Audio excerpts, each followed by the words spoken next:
Hello good morning guys. आज हम लोग देखने वाले हैं एनसीईआरटी हिस्ट्री क्लास 8 का है। किसका है? क्लास 8 का है, चैप्टर 7, जिसका नाम है महिलाएं, जाति एवं सुधार।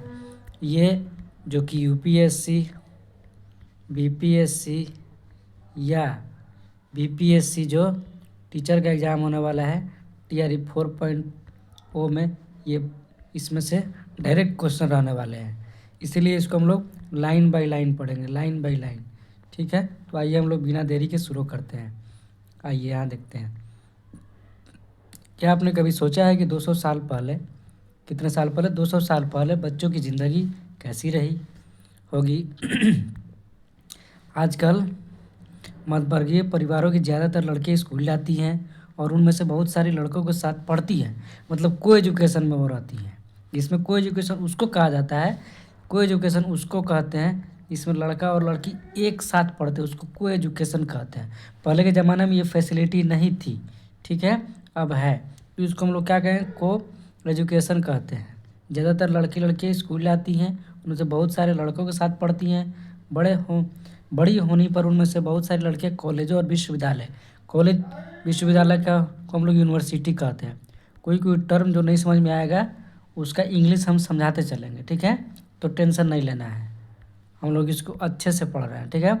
विश्वविद्यालय मतलब यूनिवर्सिटी में जाती हैं और विभिन्न प्रकार की नौकरियां करती हैं। कानूनन शादी के लिए उनको बालिग होना ज़रूरी है। कानून है ना कि 18 प्लस कम से कम होना चाहिए।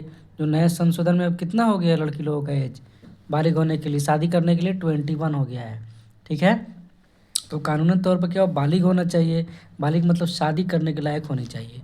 और कानून के अनुसार किसी भी जाति समुदाय के व्यक्ति से वो शादी कर सकती है, ठीक है। उनका अपना राइट है, हर आदमी का अपना फ्रीडम है भाई। यहाँ तक कि विधवाएं भी दोबारा शादी कर सकती हैं। पुरुषों की तरह महिलाएं वोट डाल सकती हैं, डालती हैं, जाहिर सी बात है। और चुनाव लड़ सकती हैं, चुनाव भी लड़ती हैं। बेशक सभी महिलाएं इन अधिकार का उपभोग नहीं कर पाती। गरीबों को शिक्षा के मौके, किसके मौके? शिक्षा के मौके मुश्किल से मिलते हैं, बात सही है। आज भी हमारे समाज में गरीबों को शिक्षा जो है बहुत मुश्किल से मिल पाते हैं, बहुत कम मिलते हैं या मिल ही नहीं पाते हैं। बहुत सारे परिवार में लड़कियां अपने इच्छा अनुसार पति को भी नहीं चुन सकती। अपनी मर्जी के अनुसार क्या होता है कि वो अपनी मर्जी के अनुसार अपने पति को भी नहीं ढूंढ सकती है। बात समझ में आ गया? चलिए, तो नहीं ढूंढ पाते। बहुत सारे पर लड़कियां अपनी इच्छा से पति को नहीं चुन सकती। 200 साल पहले, कितने ईयर पहले? 200 ईयर्स पहले की बातें भिन्न थी। ज़्यादातर बच्चों की शादी बहुत कम उम्र में ही कर दी जाती थी। इसको चाइल्ड मैरिज एक्ट कहा जाता था। क्या कहा जाता था? चाइल्ड मैरिज एक्ट कहा जाता था, ठीक है, चाइल्ड मैरिज एक्ट। बहुत कम उम्र में उनकी शादी कर दी जाती थी। हिंदू व मुसलमान दोनों धर्म के पुरुष एक से ज़्यादा पत्नियां रख सकते थे। पहले था कि हिंदू और मुसलमान दोनों एक से ज़्यादा पत्नियां रख सकते थे। देश के कुछ भागों में विधवाओं से ये उम्मीद की जाती थी कि वे अपने पति की चिता के साथ जिंदा जल जाएं। इस तरह की स्वेच्छा ये ज़बरदस्ती मार दी गई महिला को सती कहकर। क्या कहकर? सती प्रथा भी था, ठीक है, सती कहकर महिमांडित किया जाता था। सती शब्द का अर्थ है सदाचार। क्या है सती शब्द का अर्थ? सदाचारी महिला। सती का मतलब क्या है? सदाचारी महिला। संपत्ति पर भी महिलाओं का अधिकार बहुत सीमित थे। संपत्ति पर महिला का अधिकार नहीं रहता था। शिक्षा तक की महिलाओं की प्रायः कोई पहुंच नहीं थी। देश के बहुत सारे भागों में लोगों का विश्वास था कि अगर औरत पढ़ी लिखी होगी तो वो जल्द विधवा हो जाएगी। ये पहले का मानना था। कब के मानना था? बहुत पहले की मानना थी कि अगर औरत पढ़ लिख लेती है तो बहुत जल्द ही विधवा हो जाएगी, ठीक है, जबकि ये कहीं तक सच्चाई नहीं थी, ठीक है। आगे हम लोग देखते हैं। समाज में स्त्रियों और पुरुषों के बीच फ़र्क नहीं था। समाज में सिर्फ स्त्रियों और पुरुषों के बीच ही फ़र्क नहीं था। ज़्यादातर इलाकों में लोग जातियों में बटे हुए थे, अलग अलग जाति थे, जिनको ना ब्राह्मण हैं, क्षत्रिय है खुद को ऊंचा जाति को मानते थे। ब्राह्मण और क्षत्रिय खुद को ऊंचा जाति को मानते थे। इसके बाद व्यापार और महाजनी आदि से जुड़ी जाति जिन्हें प्राय वैश्य कहा जाता था के स्थान पे आते थे। फिर काश्तकार, बुनकर, कुम्हार जैसे दस्तकार आते थे जिन्हें शूद्र कहा जाता था। काश्तकार, बुनकर, कुम्हार जैसे दस्तकार आते थे। दस्तकार मतलब जो अपने हाथों से बनाते हैं, इंग्लिश में उसको हैंडक्राफ्ट कहा जाता था। वो सबसे निचली श्रेणी में आते थे, शूद्र कहा जाता था। किस श्रेणी में रखा जाता था? निचले पर। ऐसी जाति होती जो गांव शहरों को साफ सुथरा रखती थी, काम धंधे करती थी, जिन्हें ऊंची जातियों के लोग दूषित कार्य मानते थे। यानी ऐसे काम जिनकी वजह से उनकी जाति भ्रष्ट हो जाती थी। ऊंची जातियां निचले पायदान पर खड़ी इन जातियों के लोगों को अछूत मानती थी। इन लोगों को मंदिर में प्रवेश करने, स्वर्ण जातियों के इस्तेमाल वाले कुओं से पानी निकालने या ऊंची जातियों के आधिपत्य वाले घाट तालाबों पर नहाने की छूट नहीं होती थी। उन्हें निम्न दर्जे का मनुष्य नहीं माना जाता था। 19वीं और 20वीं सदी के दौरान बहुत सारे कायदे कानून और नज़रिए धीरे धीरे बदलते गए। आइए देखते हैं कैसे हुआ। नेक्स्ट टॉपिक है ये परिवर्तन की दिशा में उठते कदम, है ना। अब सुधार किया जाएगा उसमें बहुत सारा। 19वीं सदी की शुरुआत से ही हमें सामाजिक रीति रिवाजों और मूल्य मान्यताओं से संबंधित बहस, मुबाहिसे और चर्चाओं के और स्वरूप बदलता दिखाई देता है। इसकी एक अहम वजह यह थी कि संचार के नए तरीके विकसित हो रहे थे। पहली बार किताबें, अखबार, पत्रिकाएं, पर्चे और पुस्तिकाएं छप रही थी। ये चीज़ें न केवल पुराने साधनों के मुकाबले सस्ती थी, बल्कि उन पांडुलिपियों के मुकाबले ज़्यादा लोगों की पहुंच में भी थी, जिनके बारे में आप कक्षा 7 में पढ़ चुके हैं। बात सही है। लिहाजा आम लोग भी उन चीज़ों को पढ़ सकते थे। उनमें से बहुत सारे अपनी भाषाओं में लिख सकते थे और अपने विचार व्यक्त कर सकते थे। नए शहरों में तमाम तरह के सामाजिक, राजनीतिक, आर्थिक और धार्मिक मुद्दों पर पुरुषों और कभी कभी महिलाओं के बीच क्या होता था? कभी कभी महिलाओं के बीच चर्चा होती रहती थी। ये चर्चाएं आम जनता तक पहुंच सकती थी और सामाजिक परिवर्तन के आंदोलन से जुड़ी रहती थी। ठीक है। इस तरह की बहसें अक्सर भारतीय सुधारकों और सुधार संगठनों की तरफ से शुरू होती थी। राजा राम मोहन राय, इनके बारे में, ये बहुत ही सुधारवादी थे। इन्होंने बहुत सारा सुधार भी किया हुआ था। राजा राम मोहन राय, क्या नाम है इनका? राजा राम मोहन राय। इनका पीरियड है 1772 से 1833 का। इस तरह के एक सुधारक थे। उन्होंने कलकत्ता में ब्रह्म सभा के नाम से एक सुधारवादी, ब्रह्म सभा की स्थापना किसने की? राजा राम मोहन राय ने। सुधारवादी संगठन बनाया, इसके बाद ब्रह्मो सभा के नाम से जाना गया। राम मोहन राय जैसे लोगों को सुधारक इसलिए कहा जाता है क्योंकि वो मानते थे कि समाज में परिवर्तन लाना और अन्यायपूर्ण तौर तरीकों से छुटकारा पाना जरूरी है।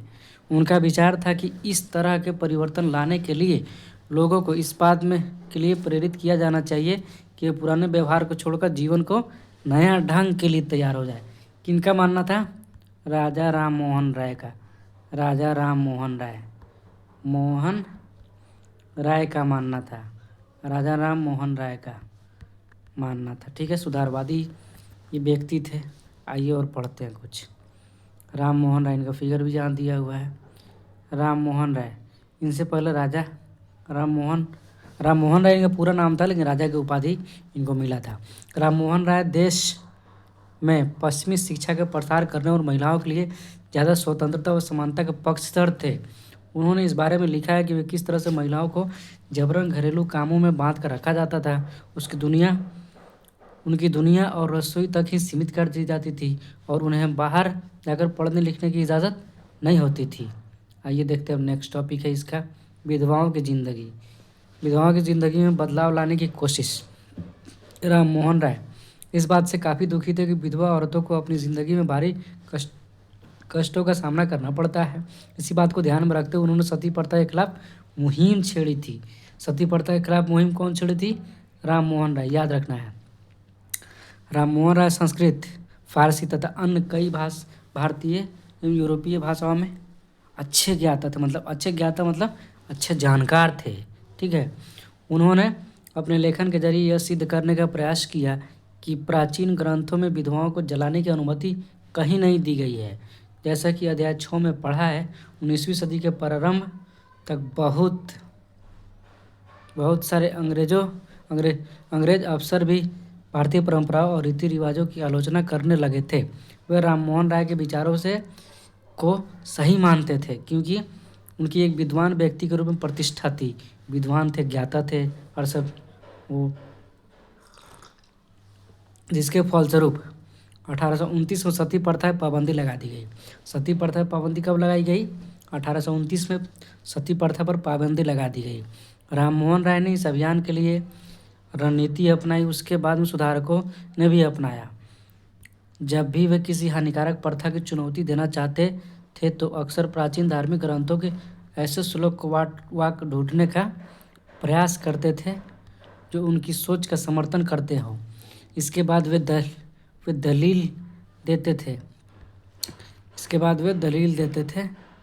ठीक है, इसके बाद दलील देते थे कि संबंधित वर्तमान रीति रिवाज प्रारंभिक परंपरा के खिलाफ हैं। आइए देखते हैं यहाँ पर कुंड से झूलने का त्यौहार। इस प्रिय त्यौहार के बारे में भक्त परंपरा अनुष्ठान के तहत अजीब तरह से कष्ट सहने का अभ्यास करते थे। अपनी खाल में कुंडा भेद कर एक झूले पर लटक जाते थे। 19वीं सदी के पूर्वार्ध में जब यूरोपीय अफसरों ने भारतीय रीति रिवाजों और अनुष्ठानों को बर्बर कहकर अपनी आलोचना करना शुरू की, इस त्यौहार को खास तौर पे आलोचना की गई। इस त्यौहार को खास तौर पे क्या हो गया? आलोचना की गई। इस त्यौहार को खास तौर पे आलोचना की गई। आइए देखते हैं नेक्स्ट। पहले हम उन्हें वो कैसे मनाया जाता था उसके बारे में हम लोग देखते हैं। पहले हम उन्हें लकड़ियों में बांध देते थे। राममोहन राय ने अपने विचारों का प्रसार करने के लिए बहुत सारे पर्चे लिखे थे। उनमें से कुछ पर्चे किसी खास रिवाज के समर्थक और आलोचकों के बीच बहस के रूप में लिखे गए थे। सती प्रथा के बारे में इस तरह के उदाहरण देखिए। सती समर्थक कौन है? सती समर्थक औरतें कुदरती तौर पर कम समझदार, बिना दृढ़ संकल्प वाली, भरोसे के योग्य नहीं होती है। उनमें से बहुत सारे खुद ही अपने पति की मृत्यु के बाद वे उस स्थान जाने की कामना करने लगती हैं, परंतु वे कहीं धधकती आग से भाग न निकले, इससे हम चिता की लकड़ियों को कस के बांध देते हैं। ठीक है, सती विरोधी क्या होता था? आप लोगों ने महिलाओं को अपनी स्वाभाविक क्षमता का प्रदर्शन करने का सही मौका कब दिया? फिर भला तुम ये कैसे कह सकते हो कि उनमें समझ नहीं होती? अगर ज्ञान और शिक्षा के बाद भी कोई व्यक्ति न समझ सकता हो या पढ़ाई की चीज़ों का ग्रहण न कर पाए तो हम उसे अक्षम मान सकते हैं, परंतु अगर तुम औरतों को पढ़ने का मौका ही नहीं दोगे तो उन्हें कमतर कैसे कह सकते हैं? ये भी पॉइंट था। उदाहरण के लिए प्रसिद्ध सुधारक ईश्वरचंद्र विद्यासागर ने विधवा विवाह के पक्ष में प्राचीन ग्रंथों का हवाला दिया था। अंग्रेज सरकार ने उनका यह सुझाव मान लिया। 1856 में, किसमें? 1856 में। कलर इसका बदल लेते हैं, दूसरा कलर ले लेते हैं, अच्छा नहीं लग रहा है। ठीक है, विधवा विवाह के पक्ष में एक कानून पारित कर दिया गया। ठीक है, इसमें हाईलाइट करने के लिए नहीं दिया है क्या? कोई चीज़ हम लोग हाईलाइट कर देते हैं। ठीक है, हाईलाइट करने के लिए लगता है नहीं दिया। ये तो देखते हैं, हाईलाइटर है क्या इसमें? नहीं है हाईलाइटर। ठीक है, तो आइए हम लोग देखते हैं। चलिए, तो 1856 में विधवा विवाह के पक्ष में एक नया कानून पारित कर दिया गया। जो विधवा विवाह एक्ट कब आया था? 1856। इसको याद रखना है। विधवा के विरोध करते थे उन्हें विद्यासागर का भी विरोध किया और यहाँ तक कि उनका बहिष्कार कर दिया।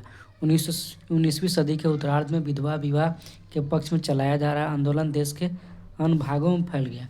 मद्रास प्रेसिडेंसी में तेलुगु भाषी इलाकों में वीरेशलिंगम पंतुलु ने विधवा विवाह के समर्थन में एक संगठन बनाया था। ठीक है, उसी समय बम्बई में युवा बुद्धिजीवियों और सुधारवादियों ने भी विधवा विवाह के प्रचार प्रसार का संकल्प लिया। उत्तर में आर्य समाज की स्थापना करने वाले स्वामी दयानंद सरस्वती, आर्य समाज के संस्थापक कौन थे? स्वामी दयानंद सरस्वती ने भी विधवा विवाह का समर्थन किया। किसका समर्थन किया? विधवा विवाह का भी समर्थन किया उन्होंने, दयानंद सरस्वती ने। इसके बावजूद विवाह करने वाली विधवा महिलाओं की संख्या काफ़ी कम थी। विवाह करने वाली विधवाओं को समाज में आसानी से स्वीकार नहीं किया जाता था। इस तरह रूढ़िवादी तबके नए कानून का विरोध करते रहे। ठीक है, आइए देखते हैं। लड़कियां स्कूल जाने लगी। ये कौन है भाई? ईश्वर चंद्र विद्यासागर है। आइए देखते हैं। लड़कियां स्कूल जाने लगती हैं। बहुत सारे सुधारकों को लगता था कि महिलाएं की दशा सुधारने के लिए लड़कियों को शिक्षित करना जरूरी है। आज ये बात तो बिल्कुल सही है। ये अगर समाज को सुधारना है तो महिलाओं को आप शिक्षा दीजिए। कलकत्ता में विद्यासागर और बम्बई में बहुत सारे अन्य सुधारकों ने लड़कियों के लिए स्कूल खोले। 19वीं सदी के मध्य में जब इस तरह के प्रारंभिक स्कूल खुले तो बहुत सारे लोग उनसे डरते थे। लोगों को भय था कि स्कूल वाले लड़कियों को घर से निकाल ले जाएंगे और उन्हें घरेलू कामकाज नहीं करने देंगे। स्कूल जाने के लिए लड़कियों को सार्वजनिक स्थानों से गुजर कर जाना पड़ता था। ठीक है, बहुत सारे लोगों को लगता था कि उनकी लड़कियां बिगड़ जाएंगी, है ना। लोगों का है ना ऐसा मानना था। उनकी मान्यता थी कि लड़कियों को सार्वजनिक स्थान से दूर रहना चाहिए। फलस्वरूप 19वीं सदी में पढ़ने लिखने वाली ज़्यादातर महिलाओं को उनके उदार विचारों वाले पिता या पति की देखरेख में घर पर ही पढ़ाया जाता रहा। कई महिलाओं ने बिना किसी मदद लिए खुद ही पढ़ना लिखना सीखा। क्या आपको याद है कि पिछले साल की सामाजिक एवं राजनीतिक जीवन पुस्तक में अपने रास सुंदरी देवी के बारे में पढ़ा था? वे ऐसी महिला थी जिन्होंने रात में दिए की टिमटिमाती लौ में चोरी छिपे ही लिखना पढ़ना सीखा था, रास सुंदरी देवी ने। 19वीं सदी के आखिरी हिस्से में आर्य समाज द्वारा पंजाब में ज्योतिबा राव फूले, पंजाब में कौन थे? ज्योतिबा राव फूले द्वारा महाराष्ट्र, आर्य समाज द्वारा पंजाब में और ज्योतिराव फूले द्वारा महाराष्ट्र में लड़कियों के लिए स्कूल खोले गए। महाराष्ट्र में स्कूल खोले गए किसके लिए? कौन खोले थे? ज्योतिबा राव फूले। ठीक है, उत्तर भारत के कुलीन मुस्लिम परिवारों की महिलाएं अरबी में कुरान शरीफ पढ़ना सीखने लगी। उन्हें घर पर ही पढ़ाने के लिए शिक्षिकाएं रखी जाती थी। इस स्थिति को देखते हुए मुमताज़ अली जैसे कुछ सुधारकों ने कुरान शरीफ की आयतों का हवाला देकर कहा कि महिलाओं को भी शिक्षा का अधिकार मिलना चाहिए, है ना। 19वीं सदी के आखिर से उर्दू में उपन्यासों का सिलसिला शुरू हुआ। इन उपन्यासों में महिलाओं को इस बात के लिए प्रोत्साहित किया जाता था कि वे धर्म और घरेलू साज संभाल के बारे में पढ़ें, घरेलू कामकाज के बारे में उन्हें पढ़ें। ठीक है, आइए देखते हैं इसको। महिलाओं के बारे में महिलाएं लिखने लगी। 20वीं सदी की शुरुआत से ही बहुत सारे मुस्लिम महिलाओं ने महिला शिक्षा को बढ़ावा देने के लिए अहम भूमिका अदा की। जैसे भोपाल की बेगमों ने अलीगढ़ में लड़कियों के लिए प्राथमिक स्कूल खोले। बेगम रुकैया सखावत हुसैन इस दौर की एक प्रभावशाली महिला थी। बेगम रुकैया सखावत हुसैन इस दौर की एक प्रभावशाली महिला थी। ठीक है, आइए देखते हैं। और पटना में मुस्लिम लड़कियों के लिए स्कूल खोले। वह रूढ़िवादी विचारों की कटु आलोचक थी। उनका मानना था कि प्रत्येक धर्म के धार्मिक नेताओं ने औरतों को निचले दर्जे में रखा है। उनका मानना था 1880 के दशक तक आते आते भारतीय महिलाएं विश्वविद्यालय में प्रवेश करने लगी। कब? 1880 में। ठीक है, उनमें से कुछ चिकित्सक मतलब डॉक्टर और कुछ शिक्षिका मतलब टीचर बन गई। बहुत सारी महिलाएं लिखने लगी और उन्होंने समाज में महिलाओं की स्थिति पर अपने आलोचनात्मक विचार प्रकाशित किए। पूना में घर पर ही रहकर शिक्षा प्राप्त करने वाली ताराबाई शिंदे, कौन? पूना में कौन थी? ताराबाई शिंदे ने स्त्री पुरुष तुलना नाम से एक किताब प्रकाशित की, जिसमें पुरुषों और महिलाओं के बीच मौजूद सामाजिक फ़र्कों की आलोचना की गई थी। पंडित रामाबाई हैं ये। संस्कृत के महान विद्वान पंडित रामाबाई का मानना था कि हिंदू धर्म महिलाओं का दमन करता है। उन्होंने ऊंची जातियों की हिंदू महिलाओं की दुर्दशा पर एक किताब भी लिखी थी। उन्होंने पुणे में एक विधवा गृह की स्थापना की। विधवा गृह की स्थापना पंडित रामाबाई ने की। कहाँ पर? पूना में, याद रखना है। जहाँ ससुराल वालों के हाथों अत्याचार झेल रही महिलाओं को पनाह दी जाती थी। वहाँ महिलाओं को ऐसी चीज़ें सिखाई जाती थी जिनके सहारे वे अपनी रोजी रोटी चला सकें। जाहिर है कि इन सब बातों से रूढ़िवादी खेमे के लोग काफ़ी आग बबूला हुए। उदाहरण के लिए बहुत सारे हिंदू राष्ट्रवादियों को लगने लगा था कि हिंदू महिलाएं पश्चिमी तौर तरीके अपना रही हैं, जिससे हिंदू संस्कृति भ्रष्ट होगी और पारिवारिक संस्कार नष्ट हो जाएंगे। रूढ़िवादी मुसलमान भी इन बदलावों के नतीजे को लेकर चिंतित थे। जैसा कि आप देख सकते हैं, 19वीं सदी के आखिर तक खुद महिलाएं भी सुधारों के लिए बढ़ चढ़कर प्रयास करने लगी थी। उन्होंने किताबें लिखी, पत्रिका निकाली, स्कूल और प्रशिक्षण केंद्र खोले तथा महिलाओं को संगठित किया। 20वीं सदी की शुरुआत से वे महिलाओं को मताधिकार मतलब वोट देने का, बेहतर स्वास्थ्य सुविधाएं और शिक्षा के अधिकार मतलब राइट टू एजुकेशन के बारे में कानून बनवाने के लिए राजनीतिक दबाव समूह बनाने लगी थी। उनमें से कुछ महिलाओं ने 1920 के दशक के बाद विभिन्न प्रकार के राष्ट्रवादी और समाजवादी आंदोलनों में हिस्सा भी लिया। 20वीं सदी में जवाहरलाल नेहरू एंट्री मार दिए। 20वीं सदी में जवाहरलाल नेहरू और सुभाष चंद्र बोस जैसे नेताओं ने महिलाओं के लिए और अधिक स्वतंत्रता समानता की मांगों का समर्थन किया। ठीक है, स्वतंत्रता समानता का समर्थन किया। राष्ट्रीय नेताओं ने आश्वासन दिया कि स्वतंत्रता मिलने पर सभी पुरुष व महिलाओं को वोट डालने का अधिकार दे दिया जाएगा, परंतु उनका आह्वान था कि जब तक स्वतंत्रता नहीं मिल जाती तब तक महिलाओं को अंग्रेजी राज का विरोध संघर्ष में ही जोर लगाना चाहिए। Very good. आइए देखते हैं बाल विवाह के विरुद्ध कानून, मतलब चाइल्ड मैरिज एक्ट, है ना। इसको हम लोग देखते हैं क्या है। ये देखिए चाइल्ड मैरिज, कितने कितने छोटे बच्चे हैं। ये देखिए, इसका लग रहा है 10 से 12 साल एज होगा और इनका भाई साहब का लग रहा है 14 से 15 एज होगा। इसी के बीच में कितनी छोटी बच्ची है और बच्चा भी कितना छोटा है। इतनी कम उम्र में शादी हो रहा है। आइए इनके बारे में डिटेल्स पढ़ते हैं। बाल विवाह विरुद्ध कानून। महिला संगठनों के विकास तथा इन मुद्दों पर हो रहे लेखन की वजह से सुधारों के पक्ष में आवाज़ और मजबूत हुई। लोग बाल विवाह जैसी स्थापित परंपराओं को चुनौती देने लगे। केंद्रीय विधानसभा में बहुत सारे सांसद थे जिन्होंने बाल विवाह पर पाबंदी हेतु कानून बनाने के संघर्ष किया। 1929 में बाल विवाह निषेध, याद रखना इसको, अधिनियम पारित किया गया। इस कानून के बारे में वैसी कड़वी बहसें और संघर्ष नहीं हुए जैसे पुराने सुधारवादी कानूनों के बारे में हुए थे। इस कानून के अनुसार 18 साल से कम उम्र के लड़के और 16 साल से कम उम्र की लड़की की शादी नहीं की जा सकती। बाद में उम्र बढ़ाकर 21 साल एवं 18 साल कर दी गई। यहाँ चित्र में देखिए 8 साल की दुल्हन है, ठीक है, 8 साल की दुल्हन है। दुल्हन कितनी है? 8 साल की है बेचारी, ठीक है। 20वीं शताब्दी की शुरुआत में एक बाल वधू का चित्र है। आपको पता है आज भी हमारे देश में 20% से ज़्यादा लड़कियों की शादी 18 साल की उम्र में हो जाती है।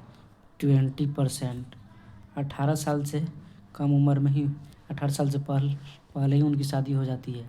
ये देखिए, ये महिला का देखिए, ये बच्ची का उम्र 8 साल है। अभी भी इसका भी 10 से 12 साल होगा ऐसा लग रहा है। तो इतनी कम उम्र में शादी किया जा रहा था। आइए देखते हैं आगे, ठीक है। जाति और समाज सुधार। हमने अभी जिन समाज सुधारों का जिक्र किया है उनमें से थोड़ा जूम कर लेते हैं। जाति और सामाजिक सुधार, हमने अभी जिन समाज सुधारकों का जिक्र किया है उनमें से कई जातीय गैर बराबरी को भी विरोधी थे। राजा राम मोहन राय ने जाति व्यवस्था की आलोचना करने वाले एक पुराने बौद्ध ग्रंथ का अनुवाद किया। प्रार्थना समाज की भक्ति परंपरा के समर्थक थे, जिसमें सभी जातियों की आध्यात्मिक समानता पर जोर दिया गया। जाति उन्मूलन के लिए काम करने के लिए बम्बई में 1840 में बम्बई में, ठीक है, याद रखना है इसको, 1840 में बम्बई में, ठीक है, परमहंस मंडली का गठन किया। परमहंस मंडली का गठन कब किया? 1840 में। किसने किया? राजा राम मोहन राय, याद रखना है इसको। परमहंस मंडली का बम्बई में गठन किया। इन सुधारकों और सुधार संगठनों के सदस्यों में से बहुत सारे ऊंची जातियों के लोग थे। गुप्त बैठकों में सुधारक भोजन और स्पर्श जैसे मामलों में जातीय कायदे कानूनों के उल्लंघन करते थे, जिससे अपने जीवन में भी जातीय पूर्वाग्रह और बंधनों से निजात पा सके। कई लोग ऐसे थे जो जाति आधारित समाज व्यवस्था में होने वाले अन्याय के विरुद्ध थे। 19वीं सदी में ईसाई प्रचारक आदिवासी समुदाय और निचली जातियों के बच्चों के लिए स्कूल खोलने लगे थे। इस प्रकार इन बच्चों को बदलती दुनिया में अपना रास्ता ढूंढने के नए साधन मिलने लगे। उस समय बहुत सारे गरीब लोग शहरों में निकल रही नई नौकरियों की तलाश में गांव छोड़कर भी जा रहे थे। नए कारखानों और नगरपालिकाओं में नई नौकरियां मिल रही थी। कल्पना कीजिए कि इससे मजदूरी की कितनी मांग पैदा होगी। शहरों में नालियाँ बनाई जानी थी, सड़कें बिछानी थी, देखिए आगे पढ़ते हैं इसको। इमारतों का निर्माण होना था और शहरों को साफ किया जाना था। इसके लिए कुलियों, खुदाई करने वाले, बोझा ढोने वाले, ईंट बनाने वाले, नालियों साफ करने वाले, सफाई कर्मियों के, पालकी ढोने वाले, रिक्शा खींचने वालों की ज़रूरत थी। यह श्रम कहाँ से आया? इन कामों को संभालने के लिए गांव और छोटे कस्बों के गरीब शहरों की तरफ जाने लगे। आज भी जाते हैं मजदूर, जहां मजदूरी की मांग पैदा हो रही थी। शहर जाने वालों में बहुत सारे निम्न जातियों के लोग भी थे। कुछ लोग असम, मॉरिशस, त्रिनिदाद और इंडोनेशिया आदि स्थानों पर बागानों में काम करने भी चले गए। नए स्थानों पर काम अक्सर बहुत कठोर होता था, परंतु गरीबी निचली जातियों के लोगों को यह गांव में स्वर्ण जमींदारों तथा जीवन पर दमनकारी कब्जों और दैनिक अपमान की छूट निकलने का एक मौका था। ठीक है, देखिए यहाँ पर दिया है, यहाँ फिगर दिया जहाज का, उसके बारे में लिखा है। क्या लिखा है? एक कूली जहाज 19वीं शताब्दी, जॉन एलन द्वारा चित्र बनाया गया। मजदूर मॉरिशस ले जा रहे हैं। इंडियन मजदूरों का मॉरिशस ले जाता है। उन्हें तरह तरह के कठोर काम करने पड़ते थे। ज़्यादातर निचली जातियों के लोग थे। मॉरिशस में आज भी भोजपुरी बोली जाती है, याद रखिएगा, मॉरिशस में। ठीक है, आज भी वहाँ की लैंग्वेज क्या है? भोजपुरी है। जूता कौन बना सकता है? देखिए, चमड़े के काम करने वालों को परंपरागत रूप से नीची नज़र से देखा जाता है, क्योंकि वे मृत पशुओं का चमड़ा निकालते हैं, जिन्हें गंदा और दूषित माना जाता है। पहले विश्व युद्ध के दौरान सेनाओं के लिए जूतों की ज़बरदस्त मांग पैदा हो गई, परंतु चमड़े के कामों के प्रति जातीय पूर्वाग्रह की वजह से केवल परंपरागत चमड़ा कामगार और मोची ही जूते तैयार कर सकते थे। लिहाजा वे ज़्यादा कीमत की मांग करने लगे। उन्हें काफ़ी लाभ हुआ। जूते बनाने मौजूदा आंध्र प्रदेश में मदिगा एक महत्वपूर्ण है। मदिगा अछूत जाति रही है। वे मदिगा हो सकता है, ये पीपीएससी टीआरई 4 में पूछते ये इम्पोर्टेंट पार्ट। आंध्र प्रदेश में मदिगा महत्वपूर्ण है, अछूत जाति रही है। पशु शवों को साफ करने, चमड़ा तैयार करने और चप्पल जूतों सीने में माहिर थे। ठीक है, इसके अलावा दूसरी तरह की नौकरियां भी सामने आ रही थी। उदाहरण के लिए सेना में भी लोगों की ज़रूरत बढ़ने लगी। अछूत माने जाने वाले महार समुदाय के बहुत सारे लोगों को महार रेजिमेंट में नौकरियां मिल गई। दलित आंदोलन के बी आर अम्बेडकर के पिता एक सैनिक स्कूल में ही पढ़ाते थे। अम्बेडकर के पिता क्या थे? सैनिक स्कूल में पढ़ाते थे। कक्षा में जगह नहीं मिला उनको। बम्बई प्रेसिडेंसी 1829 में अछूतों की सरकार, स्कूलों में घुसने नहीं दिया जाता था। जब उन्होंने इस अधिकार के लिए सख्ती आवाज़ उठाई तो उन्हें कक्षा से बाहर बरामदे में बैठकर सबक सुनाने की इजाज़त दी गई, ताकि वे कमरों को दूषित न कर सके जहाँ ऊंची जाति की लड़कियों को पढ़ाया जाता था। ये देखिए गुजरात के दुबला समुदाय के लोग बाजार आम ढोकर ले जा रहे हैं। दुबला मजदूर स्वर्ण जमींदारों के पास मजदूरी करते थे। वे उनके खेत संभालते थे और जमींदार के घर आंगन में तमाम छोटे बड़े काम करते थे। यहाँ पर फिगर दिया हुआ है, फिगर से हम लोग देख सकते हैं। ठीक है, अब और कितना बच गया भाई? ठीक है, तो इसको हम लोग अब क्या करेंगे, नेक्स्ट चैप्टर में पढ़ेंगे। ठीक है, यहाँ तक हम लोग पढ़ लिए हैं। अब नेक्स्ट चैप्टर में देखेंगे, नेक्स्ट वीडियो में समानता और न्याय की मांग। तब तक के लिए इतना ही। अगर वीडियो अच्छा लगे तो आप लोग लाइक और सब्सक्राइब कर दीजिएगा। ठीक है, नेक्स्ट वीडियो मिलेगा अब। तब तक के लिए थैंक यू, बाय बाय।